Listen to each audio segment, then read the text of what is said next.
កម្រង MR Scenery ស័ក្តិសមបំផុតសម្រាប់លោកអ្នកដែលចង់ផ្លាស់ប្ដូរបរិបទនៃការរស់នៅដែលផ្ដោតទៅលើអភិជនភាពឯកជនភាពប្រណិតភាពវិសាលភាពនិងភាពទំនើបទាន់សម័យ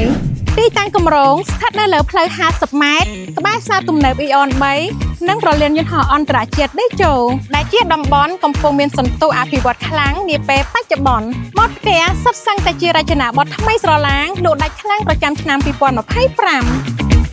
ការសាងសង់ក្នុងកម្រង MR Scenery មានសន្ទុះខ្លាំងដែលលោកអ្នកនឹកស្មានមិនដល់តែឥឡូវទៅមើលជាមួយគ្នា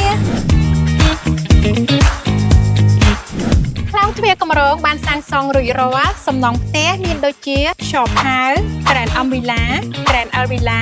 XL Villa និង Grand XL Villa ត្រូវបានបោកគ្រឹះរួចរាល់និងឡើងសំណង់ជាបន្តបន្ទាប់គួរឲ្យកត់សម្គាល់រីឯគ្រប់ផ្លូវក្នុងកម្រងទាំងអស់ត្រូវបានចាក់បេតុងនិងរៀបចំប្រព័ន្ធទឹកភ្លើងរួចរាល់ហើយជំហានបន្ទាប់នឹងមានការអ៊ុតកៅស៊ូផ្លូវនិងរៀបចំសួនបន្ថែមទៀតផងដែរសូមអរគុណជួបគ្នានៅវីដេអូបន្ទាប់